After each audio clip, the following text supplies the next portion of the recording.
Hello dear students, welcome once again to this incredible platform of EduLover. Class 12 math sample paper term 2 के question number 3 के solution में हम लोग पहुंच चुके हैं। अगर इसे प्रीवियस वीडियो साथ ही साथ आने वाले वीडियोस का सॉल्यूशन आप देखना चाहते हैं तो कंप्लीट प्लेलिस्ट का लिंक मिलेगा आपको डिस्क्रिप्शन में। क्वेश्चन नंबर 3 क्या है, if vector A and vector B are unit vector. Vector A और वेक्टर बी क्या है, यूनिट वेक्टर। यूनिट वेक्टर है, इसका मतलब इसका जो मैग्नीट्यूड होगा 1 होगा, यानी कि वेक्टर ए का मैग्नीट्यूड 1 होगा एंड साथ ही साथ वेक्टर बी का मैग्नीट्यूड भी कितना होगा, दैट इज 1 होगा।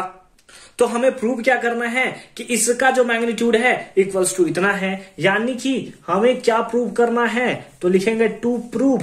क्या प्रूव करना है, magnitude of vector A plus vector B equals to 2 cos theta by 2, ऐसा हमें प्रूव करना है। हम लोग जानते हैं, वी नो डैट, हम लोग बहुत कुछ जानते हैं, लेकिन किसको लिखना है सर, और अगर जानते हैं तो क्यों लिखना है, क्योंकि एग्जामिनर को दिखाना है। किसको दिखाना है, एग्जामिनर को दिखाना है। हम लोग जानते हैं, हम लोग क्या जानते हैं, आपने वेक्टर वाला अगर चैप्टर पढ़ रखा होगा तो आपने पढ़ा होगा कि a प्लस बी का होल स्क्वायर जो होता है, जो स्केलर वेक्टर जो होता है, डॉट प्रोडक्ट होता है, a प्लस बी का होल स्क्वायर क्या होता है, that is magnitude of a का square plus magnitude of b का square plus 2 magnitude of a into magnitude of b cos theta.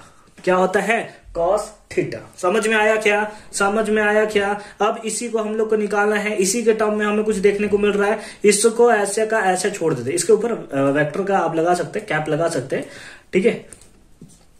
Whole square equals to A का magnitude कितना है 1, 1 का square that is 1, plus B का कितना है 1, तो 1 का स्क्वायर दैट इज 1, प्लस 2 है 2, इसका मैग्नीट्यूड कितना 1, इसका मैग्नीट्यूड कितना 1, 1 इंटू 1 1 ही रहेगा, इंटू कॉस थीटा, तो हमने लिख लिया इंटू कॉस थीटा। तो हमने यहाँ पे क्या लिख लिया, A cap plus B cap का whole square equals to 2 plus 2 cos theta, 2 plus 2 cos theta. तो यहां से क्या हो जाएगा, a cap plus b cap का whole square equals to 2 common ले लिया, तो हमारे पास आ गया 1 प्लस cos थीटा। क्या आ गया, 1 plus cos theta, 1 plus cos theta. और अगर यहां पे आप फॉर्मूला देखो, यहां पर आप फॉर्मूला देखो तो आप सबको पता है, क्या पता है sir, 1 plus cos 2 theta, 1 plus cos 2 theta. बताइए इसका फॉर्मूला क्या होता है, तो सबको पता है 2 cos स्क्वायर थीटा माइनस 1। ये फॉर्मूला होता है या नहीं होता है, बिल्कुल होता है सर। ये फॉर्मूला होता है कि नहीं होता है, बिल्कुल होता है। तो a 1 प्लस cos 2 थीटा का फॉर्मूला ये होता है, लेकिन यहाँ 1 प्लस cos थीटा है, यानी एंगल हाफ है, तो इधर भी एंगल क्या हो जाएगा, हाफ हो जाएगा। यानी कि हम लोग क्या लिख सकते हैं, हम लोग लिख सकते हैं a cap plus B cap, इसका मैग्नीट्यूड का whole square equals to 2 into 1 plus अब cos थीटा को, क्योंकि यहाँ पे हमारे सॉरी यहाँ 1 प्लस क्यों लिख दिया मैंने, cos 2 थीटा का वैल्यू होता है ना, cos 2 थीटा का वैल्यू इतना होता है। ये तो प्लस में इसीलिए आता है ना, क्योंकि इधर से आता है, गलती हो गया, ठीक है, सॉरी उसके लिए सॉरी, ठीक है। देखिए cos 2 थीटा का वैल्यू कितना होता है, इतना होता है। तो इसके प्लेस पे हम लोग इसको लिख सकते हैं क्या, बस एंगल हमें हाफ करना होगा, यानी इसके प्लेस पे हम लोग लिख सकते हैं 2 cos square theta by 2 minus 1, ठीक।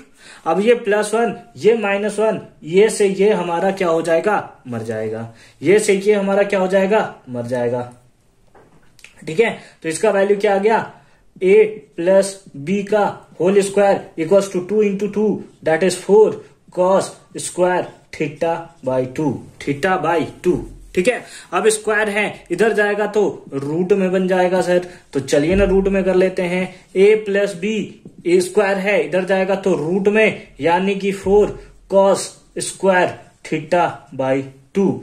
तो यहां से हमारे पास क्या आ जाएगा, a plus B equals to हमारे पास वैल्यू आ जाएगा that is 2 cos theta by 2 and that is the right answer. हालांकि यहाँ पे प्लस माइनस में आता, लेकिन यहाँ पे माइनस वाला हम लोग नहीं लेकर चलेंगे।